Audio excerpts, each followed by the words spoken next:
My father, the man responsible for my education, taught me that Islam, rightly understood, is a religion and philosophy of peace.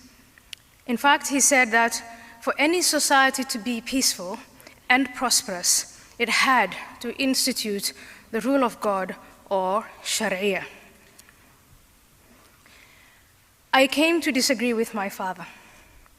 It was a gradual process that started when I entered and lived in societies such as the Netherlands and the United States that applied man-made constitutions and laws. Both countries are peaceful and prosperous. I now disagree even more with my father that Islam is a religion of peace. When I look at the amount of security that is deployed tonight here,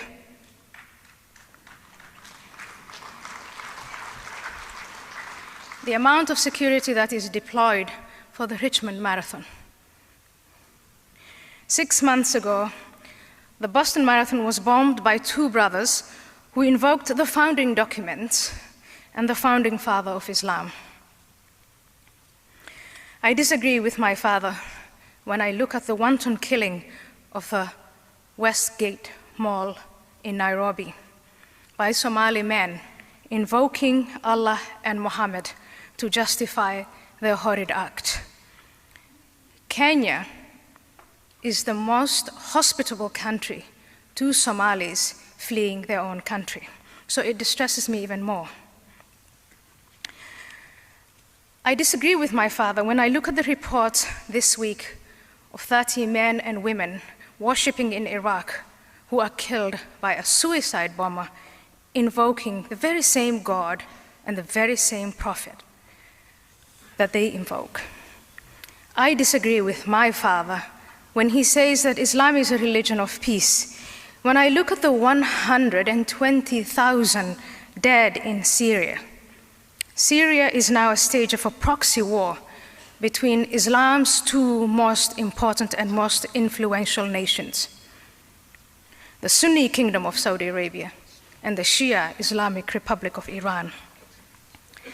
I disagree with my father that Islam is a religion of peace when I read about the almost daily reports of the destruction of churches, the pillaging of Christian property, the rape of Christian women, the terrible exodus of Christians and other religious minorities from Muslim countries. All this is done by men who invoke the founding father and founding documents of Islam. I disagree with my dear beloved father when I read about the teenage girl in Pakistan who's shot point blank in the head by a man invoking Allah and Muhammad because she wanted education. In the name of Allah and Muhammad, women are forbidden to drive. They're forbidden to own their own reproductive rights. They're forbidden to do anything unless they have permission from a male guardian. I disagree with my father that Islam is a religion of peace when I read these founding documents and I study the history and the example of the Prophet Muhammad.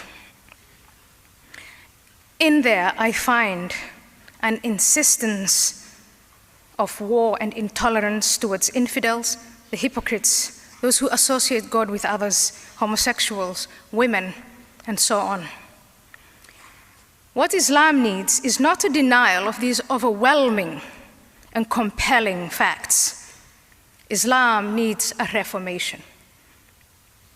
Muslim leaders who are serious about achieving true and enduring peace need to revise the Quran and the Hadith so that there is a consistency between what the peace-loving Muslims want and what their religion says.